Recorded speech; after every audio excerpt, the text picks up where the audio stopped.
வீடியோல பார்க்க போது பாத்தீங்கன்னா வெள்ளிக்கிழமை ராமானுஜர் கோயில்ல பூஜைன்னு சொல்லியிருந்தாங்க. சரி கண்டிப்பா போகணுன்றதுக்காகவே நம்ம காலையிலேயே கொஞ்சம் சீக்கிரமா எழுந்து எல்லா வேலையும் ஆரம்பிச்சிட்டாங்க. காலையில இட்லி கடையில் உட்காருறது நம்மளுக்கு முக்கியமான வேலை. அந்த வேலையை அப்படியே இட்லி எல்லாம் இறக்கி முடிச்சதுக்கு அப்புறமா நம்ம வந்து உள்ள போய் கிளீன் பண்ண ஆரம்பிச்சிட்டு எதுக்காகன்னு பாத்தீங்கன்னா வெள்ளிக்கிழமைன்னு ஒரு நாள் இருந்தாலும் நம்ம வந்து கோவிலுக்கு போகும்போது நம்ம மட்டும் சுத்தமா இருந்தா போதாதுங்க. நம்ம வீட்டையும் சுத்தப்படுத்திட்டு போனோம்னா கோவில்ல இருந்து அப்படியே தெய்வம் நம்ம வீட்டுக்கு வரதை நான் ரொம்பவே நம்புறேங்க. அதுக்காகவே வந்து வீட்டெல்லாம் கிளீன் பண்ண ஆரம்பிச்சிட்டு நம்ம கேஸ் அடுப்பு செல்ஃப் அதுக்கப்புறம் பூஜை ரூம் இது எல்லாத்தையும் கிளீன் பண்ணி முடிக்கிறதுக்குள்ள நம்மளுக்கு இட்லி கடையும் முடிஞ்சிச்சா. அதுக்கப்புறம் என்ன இட்லி கடையில் இருக்கிறது எல்லாத்தையும் ஏற கட்டிட்டு அங்கேயும் கழுவி முடிச்சதுக்கு அப்புறமா நம்ம வந்து சாமான் கழுவுறது தான் பெரிய வேலையா இருந்தது. அதையுமே பண்ணி முடிச்சுட்டு நம்ம சமையலும் முடிச்சிட்டோங்க. இதுல வந்து காட்டவே முடியலங்க. ஏன்னா அந்த அளவுக்கு ரொம்பவே கொஞ்சம் வேகமா நடந்தது. சமையல முடிச்சுட்டு துணி துவைச்சிட்டு அதுக்கப்புறம் நானும் குளிச்சுட்டு குழந்தைங்களையும் குளிப்பாட்டி ஹஸ்பண்ட் ரெடி பண்ணி எல்லாருமே ரெடி ஆயிட்டு நம்ம போற வழியில வழக்கம் போல பூவெல்லாம் வாங்கி வச்சுட்டு நம்மளுக்கு அதுதானே சந்தோஷம். இந்த மாதிரி பெரிய வேலையில கூட குட்டி குட்டி சந்தோஷம் நம்மளுக்கு கிடைச்சா அது ரொம்பவே பாக்கியமா இருக்கும். அது எனக்கு ரொம்பவே கிடைச்சிருக்குன்னு நான் நினைக்கிறேன். அதுக்கப்புறம் என்ன ராமானுஜரை பார்த்துட்டு அப்படியே அங்கிருந்து எல்லாத்தையுமே நம்ம சாமியெல்லாம் கூப்பிட்டு பாலாபிஷேகம் பண்ண வச்சாங்க. அதுவே நம்மளுக்கு பெரிய ஒரு சந்தோஷமா இருந்தது.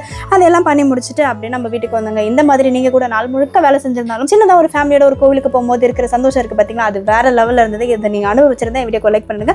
அப்படியே சப்ஸ்கிரைப் பண்ணாம வீடியோஸ் பாக்குறவங்க சப்ஸ்கிரைப் பண்ணிடுங்க. தேங்க்யூ, பாய்.